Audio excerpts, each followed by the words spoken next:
बिस्मिल्लाहिर्रहमानिर्रहीम। अस्सलाम वालेकुम नाज़रीन, मैं अहमद फ़वाद हूँ और आप मेरा यूट्यूब चैनल देख रहे हैं। नाज़रीन, बड़ी खबर और ब्रेकिंग न्यूज़ के साथ आज की व्लॉग में आपकी खिदमत में हाजिर हुआ हूँ। 3 बड़ी इंपॉर्टेंट खबरें आपके साथ शेयर करनी है। सबसे पहली और बड़ी ब्रेकिंग न्यूज़ तो ये है कि जी का जाना ठहर गया, सुबह गया या शाम गया। काफ़ी ज़्यादा ये मशहूर जो मिसाल है वो गुज़श्ता 1-1.5 साल से दी जा रही है और चीफ़ जस्टिस काज़ी फ़ाइज़ ईसा साहब के ऊपर अब ये मिसाल इसलिए बैठ रही है क्योंकि 26 अक्टूबर को वो रिटायर होने जा रहे हैं और जो ये कोशिशें थीं एक्सटेंशन की वो तमाम तर कोशिशें नाकाम हो गई हैं। बल्कि चीफ़ जस्टिस काज़ी फ़ाइज़ ईसा साहब की रिटायरमेंट के बाद एक और बड़ी रिटायरमेंट भी होने जा रही है और अक्सर ऐसा होता है कि वो रिटायरमेंट नहीं होती और एक्सटेंशन मिल जाया करती है। कुछ एक्सक्लूसिव डिटेल्स आपके साथ मैंने शेयर करनी है। दूसरे नंबर पर नाज़रीन, जनरल फैज़ हमीद साहब की जो गिरफ़्तारी है, इस गिरफ़्तारी को ड्रामा करार दे दिया गया है और जनरल फैज़ हमीद साहब को वादा माफ़ गवाह बनाने की कोशिश करार दिया जा रहा है। इस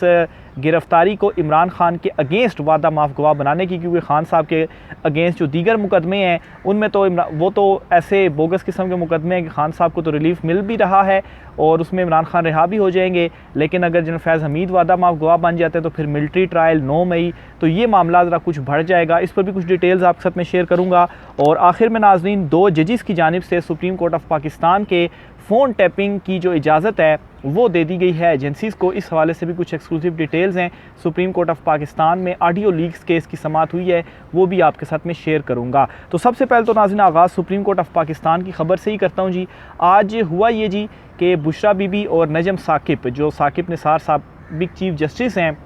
उनके साहबजादे, इनसे रिलेटेड ऑडियो केस का मुकदमा था, ऑडियो लीक्स का जो है वो मुकदमा था। इस्लामाबाद हाई कोर्ट के जस्टिस बाबर सत्तार साहब जो है वो ये मुकदमा सुन रहे थे, तो इसके अगेंस्ट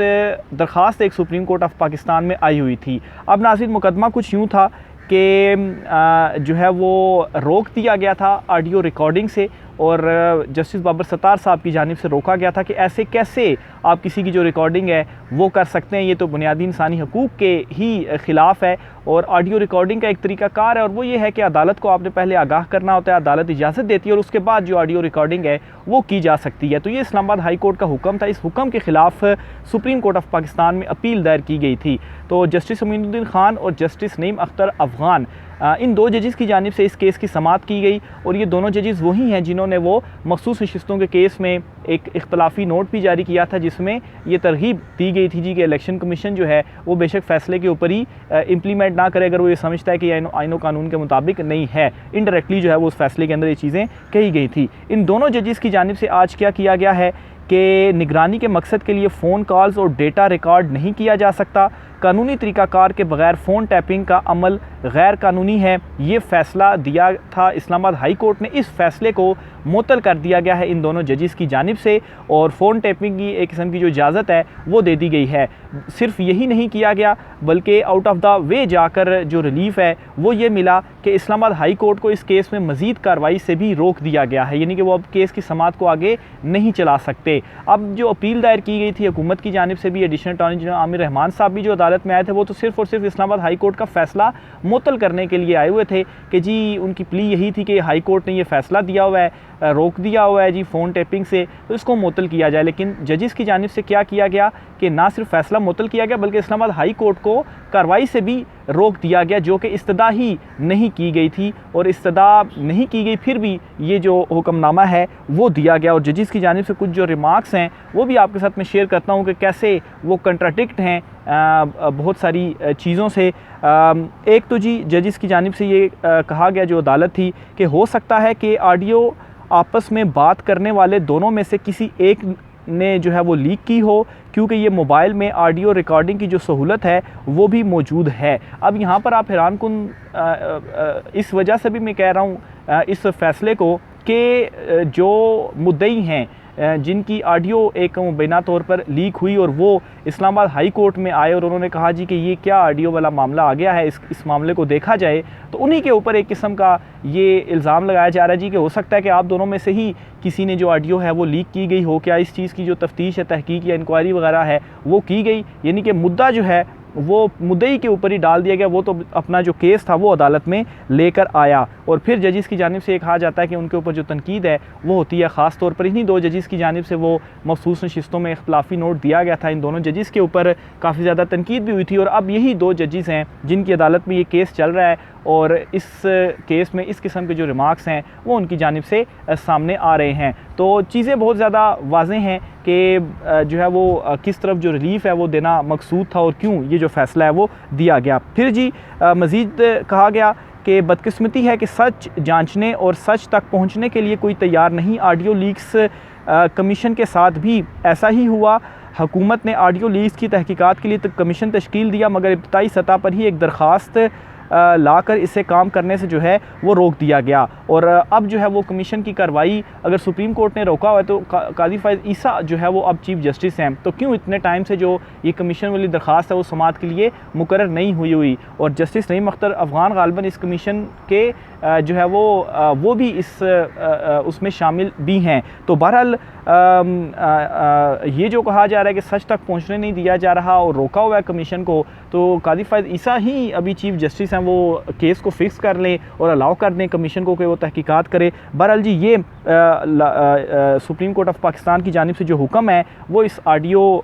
लीक्स केस के अंदर दिया गया है। ना सिर्फ ये किया गया कि हुक्म मुअत्तल किया गया इस्लामाबाद हाई कोर्ट का, बल्कि इजाज़त भी दे दी गई, बल्कि कार्रवाई से भी रोक दिया गया कि इस्लामाबाद हाई कोर्ट इस केस को जो है वो आगे ना चलाए। और ये भी कहा गया जी कि इस्लामाबाद हाई कोर्ट ने इख्तियारात से अपने जो है वो तजावुज़ किया, और अगर उन्होंने इख्तियारात से तजावुज़ किया तो सुप्रीम कोर्ट ऑफ पाकिस्तान के सामने एक दरख्वास्त थी ही नहीं इस्लामाबाद हाई कोर्ट को कार्रवाई से रोकने की, तो उसके ऊपर कैसे कोई जो ऑर्डर है वो दिया जा सकता है। दरख्वास्त तो सिर्फ ये थी जी कि हुक्म को मुअत्तल किया जाए, तो बाकी तो कार्रवाई इस्लामाबाद हाई कोर्ट में चल रही है, लेकिन हुक्म भी मुअत्तल किया गया और कार्रवाई से भी जो है वो रोका गया, आउट ऑफ द वे जाकर इस केस में चीज़ों को मैं समझता हूँ देखा गया। तो ये जी सुप्रीम कोर्ट ऑफ पाकिस्तान से एक बड़ी अपडेट थी। दूसरे नंबर पर नाज़रीन, इमरान खान साहब ने आज अडयाला जेल में सहाफ़ियों से गुफ्तगू की है और जनरल फैज़ हमीद साहब की गिरफ़्तारी के हवाले से इमरान खान साहब ने दो टोक अल्फाज में आज अपना जो मौक़िफ़ है वो बयान कर दिया है। क्या कहा है इमरान खान साहब ने? जनरल फैज़ की गिरफ़्तारी का ड्रामा मेरा मुकदमा मिलिट्री कोर्ट में ले जाने के लिए किया जा रहा है। ये सब मिलिट्री कोर्ट का चक्कर है जो चलाया जा रहा है। इन्हें पता है मेरे ख़िलाफ़ तमाम मुकदमात खोखले हैं, जो स्टैंड नहीं करेंगे ये फैज़ हमीद को मेरे ख़िलाफ़ वादा माफ़ गवाह बनाएंगे। अब ये जी इमरान खान साहब ने गुफ्तगू की है। इसके अलावा इमरान खान साहब मज़ीद कहते हैं कि ये सब इसलिए किया जा रहा है कि चीफ़ जस्टिस कादी फ़ाइज़ ईसा को एक्सटेंशन नहीं मिल रही, इन्हें ख़दशा है कि सुप्रीम कोर्ट के फ़ैसले पर अमल दरामद ना हो जाए, लेकिन मुझे कोई फ़िक्र नहीं है अगर जनरल फैज़ हमीद मेरे ख़िलाफ़ कोई गवाही भी दे देता है। तो इमरान खान साहब की जानिब से आज जनरल फैज़ हमीद साहब की गिरफ़्तारी जो है उसके ऊपर पहले तो इमरान खान साहब ने कहा जी कि इंटरनल मामला है, लेकिन आज खुलकर इमरान खान साहब ने बात की। एक तो खान साहब ने ये कहा, और काफ़ी दिनों से दबे लफ्ज़ों में ये चीज़ें जो है वो चल भी रही थी, गुफ्तगू भी हो रही थी कि इमरान खान साहब जनरल फैज़ हमीद की जो गिरफ़्तारी है इसका क्या मकसद हो सकता है। तो इमरान खान साहब ये कह रहे हैं जी कि एक तो 9 मई से भी चूँकि मामलात को लिंक किया जा रहा है और यहाँ तक कहा जा रहा है जी कि जनरल फैज़ हमीद जो है वो शायद 9 मई के बहुत सारे मामलात के पीछे हैं, तो किसी तरीके से जनरल फैज़ हमीद को मेरे ख़िलाफ़ वादा माफ़ गवाह बनाया जा रहा है, मेरे ख़िलाफ़ स्टेटमेंट दिलवाई जाएगी 9 मई से मुतल्लिक, और उसमें क्या होगा, कहा जाएगा देखे जी अब तो ये साबिक DGI हैं, इनकी ये स्टेटमेंट है हमारे पास और इमरान खान के अगेंस्ट अब मुकदमा चलेगा और इमरान खान को इस रीज़न की बुनियाद के ऊपर क्या किया जाएगा, मिलिट्री कोर्ट के हवाले किया जाए, और फिर वहाँ पर तो आपको पता है कि मिलिट्री कोर्ट में क्या कार्रवाई होती है, कोई कवरेज की तो इजाज़त होती नहीं है, कार्रवाई हो रही है और वहीं पर सज़ाएँ फ़ैसले सब कुछ हो रहा है और रसाई भी नहीं होती, और फिर इमरान खान साहब से शायद मुलाकातों का जो सिलसिला है वो भी रुक जाए अगर ये काम किया जाता है। और ये क्यों किया जा रहा है ये भी इमरान खान साहब ने बता दिया, क्योंकि अभी उनके ख़िलाफ़ जो इन अदालतों में केसेस चल रहे हैं वो तमाम खोखले हैं और इमरान खान साहब को ज़ाहिर सी बात है उन खोखले मुकदमों में रिलीफ़ मिलना ही मिलना है। तो इनको अब ये डर है कि इधर से रिलीफ़ मिल जाएगा इमरान खान को, उधर से चीफ़ जस्टिस कादी फ़ाइज़ ईसा जो हैं उनको भी एक्सटेंशन नहीं मिल रही। जस्टिस मंसूर अली शाह साहब ने जिस तरीके से स्टैंड लिया, दीगर जजेस ने स्टैंड लिया, हाई कोर्ट के जजेस ने लेटर लिखे, जुडिशरी ने स्टैंड लिया इस एक्सटेंशन के ख़िलाफ़। जस्टिस मंसूर अली शाह साहब ने तो ऑब्वियसली वो चूँकि लीड तो वही कर रहे हैं चीज़ों को, क्योंकि सबसे सीनियर जो जज हैं वो तो वही हैं, तो जस्टिस मंसूर अली शाह साहब एक किस्म का उनको ये क्रेडिट जाता है कि ये जो एक्सटेंशन का मामला है उनके स्टैंड लेने से इस तरह से भी रुका कि देख जो उन्होंने मखसूस नशिस्तों के केस का फ़ैसला दे दिया और अभी जो तफसीली फ़ैसला है वो भी आना है, जिससे तमाम लोग जो क्रिटिसाइज़ भी कर रहे हैं उनकी जो तसल्ली है वो भी हो जानी है। तो बहरहाल जी चीफ जस्टिस काजी फ़ाइज़ ईसा साहब को अगर एक्सटेंशन नहीं मिलती तो फिर उसके बाद जो इलेक्शन ट्रिब्यूनल का मामला है ये भी खुल जाएगा। तो इसलिए इन तमाम तर चीज़ों का कुछ तो हल निकालना है कि चलो जी इमरान खान को मिलिट्री कस्टडी में ले आओ, और फिर हो सकता है कि इस तरह से क्या किया जाए कि इमरान खान के ऊपर कोई दबाव डाला जाए, प्रेशर डाला जाए, और इमरान खान साहब से जो डील वगैरह है उसकी भी जो कोशिश है। ज़ाहिर सी बात है जब आपके ऊपर प्रेशर होता है और कि अब ये चीज़ हो जाएगी तो फिर ज़रा डील में भी आसानी होती है, क्योंकि अभी तक तो इमरान खान साहब किसी किस्म की कोई डील देने के लिए तैयार नहीं हैं। तो बहरहाल वो तो इमरान खान साहब अब भी कह चुके हैं कि बेशक वो मेरे अगेंस्ट गवाही भी दे दें, मुझे इस चीज़ से कोई फ़र्क नहीं पड़ता, और जिन चीज़ों के ऊपर मैं खड़ा हुआ हूँ, शुरू से खड़ा हुआ हूँ, उनके ऊपर मैं अभी भी खड़ा हुआ हूँ, और जो आवाम मेरे साथ खड़ी है वो भी इसी वजह से खड़ी हुई है कि मैं अपने जो मेरा मौक़िफ़ है उसके ऊपर डटा हुआ हूँ और मैं डटा रहूँगा। तो ये जी इमरान खान साहब की जानिब से एक क्लियर जो मैसेज है वो दे दिया गया है। आगे चलते हुए जी आपको बताता चलूँ जी कि फ़खरुर रहमान साहब हैं, उनकी जानिब से एक ट्वीट की गई है। अच्छा, ये बात एक आप जहन में रखें कि चीफ़ जस्टिस की तो एक्सटेंशन के हवाले से पहली मरतबा बात हो रही है, लेकिन आर्मी चीफ़ की जो एक्सटेंशन है वो हर मरतबा बात होती है। यानी कि जनरल बाजवा जो थे उन्होंने भी एक्सटेंशन ली, इससे पहले जनरल कियानी जो थे उन्होंने भी एक्सटेंशन ली, सिर्फ जनरल राहील शरीफ जो थे उनकी एक्सटेंशन नहीं हुई थी। तो हमेशा आर्मी चीफ़ की एक्सटेंशन की बात की जाती है, और मौजूदा जो आर्मी चीफ़ आसिम मुनीर साहब, ये भी अभी तो इनका है टाइम, नेक्स्ट ईयर में कहीं इनका जाकर होगा, लेकिन इनकी भी एक्सटेंशन के हवाले से जो है वो कुछ गुफ्तगू हो रही है। अब नाजरीन एक ट्वीट में आपके सामने फ़खरुर रहमान साहब सीनियर साफ़ी हैं, उनको मैं अक्सर कोट करता हूँ, वो मैं आपके सामने रखना चाहता हूँ, फिर मैं एक्सटेंशन के मामले के ऊपर आता हूँ जी। कुछ अर्सा पहले कौन बनेगा आर्मी चीफ़, जनरल बाजवा के बाद की बहस चल रही थी। यानी कि जब जनरल बाजवा की रिटायरमेंट करीब आ गई थी तो ये बहस चल रही थी कि अब नया आर्मी चीफ़ कौन होगा, जनरल फैज़ होंगे, जनरल आसिम मुनीर होंगे, या दीगर जो जनरल्स थे उनके भी नाम थे। अब सुप्रीम कोर्ट में हलचल है, हालांकि बात वाज़ेह है कि चीफ़ जस्टिस काजी फ़ाइज़ ईसा 26 अक्टूबर को रिटायर हो जाएंगे। तो ये बात अब वाज़ेह हो चुकी है। अब इसमें कोई वो नहीं है कि काजी साहब को कोई एक्सटेंशन मिल जाए, काजी साहब को एक्सटेंशन नहीं मिलने वाली, वो रिटायर होंगे।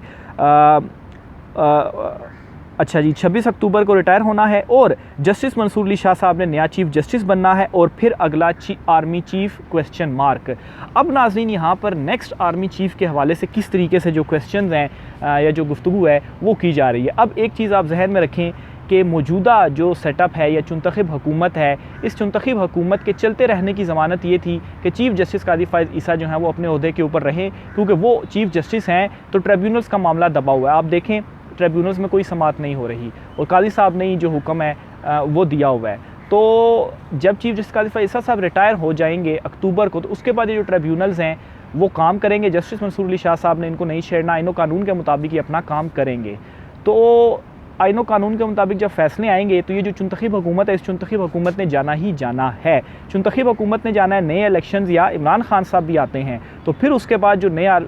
जो आर्मी चीफ़ साहब की एक्सटेंशन का मामला है वो कहाँ पर जाएगा। तो अभी से उस हवाले से भी जो डिस्कशन है वो की जा रही है, क्योंकि अगर ये हुकूमत रहती है तो हो सकता है कि ये जो हुकूमत है काफ़ी कंफर्टेबल है मौजूदा आर्मी चीफ़ के साथ, तो हो सकता है कि इनको ये जो एक्सटेंशन है वो दे दें, और मौजूदा हुकूमत अगर रहेगी तो एक्सटेंशन देगी, और रहेगी क्यों, क्योंकि अगर चीफ़ जस्टिस काजी फ़ाइज़ ईसा जो हैं वो रहेंगे तो ये एक आप कहें ज़मानत के तौर पर है, क्योंकि बहुत सारे फ़ैसले इस तरह के आ गए हैं, बड़ी आसानी से कोई ये चीज़ जज कर सकता है। तो अगर मौजूदा चीफ़ जस्टिस जो हैं वो रिटायर होते हैं तो ये चुनतखब हुकूमत भी घर जाएगी, नई हुकूमत आएगी, खान साहब आएंगे, और फिर उसके बाद क्या होगा तो कि खान साहब तो मेरा नहीं ख्याल कि मौजूदा आर्मी चीफ़ आसिम मुनीर साहब को एक्सटेंशन देंगे, क्योंकि इससे पहले जनरल बाजवा साहब के हवाले से भी वो कह चुके हैं कि उन्होंने पीठ में खंजर घोंपा, उन्होंने धोखा दिया, और जनरल बाजवा साहब को किसने एक्सटेंशन दी थी, वो इमरान खान साहब ने ही जो एक्सटेंशन है वो दी थी। बेशक पार्लियामेंट से वो सारा चीज़ें वगैरह हुई थी, लेकिन जो एक्सटेंशन थी वो तो खान साहब के ही दौर में हुई थी। तो इसलिए जी ये जो एक्सटेंशन है, इस एक्सटेंशन को उस एक्सटेंशन के साथ भी जोड़ा जा रहा है, और इस रिटायरमेंट को उस रिटायरमेंट के साथ भी जोड़ा जा रहा है। तो इसलिए काजी साहब भी और जो आर्मी चीफ़ साहब हैं वो ज़ाहिर सी बात है अभी मामला आगे जाएगा, लेकिन फ़िलहाल जिस तरीके से मामला चल रहे हैं तो नज़र नहीं आ रहा कि उनकी जो एक्सटेंशन है वो हो पाएगी, और उनको वो भी अपने टाइम पर रिटायर होंगे, और फिर जो नए आर्मी चीफ़ हैं वो आएंगे। तो ये नाज़रीन आज की कुछ आम तरीन तफसीलात थी। देखें अब आगे क्या होता है। मज़ीद जो भी तफसीलात होंगी आपके साथ में शेयर करता रहूँगा। राय का असर कीजिएगा। आज के व्लॉग से इतना ही, इजाज़त दीजिए। अल्लाह हाफ़िज़।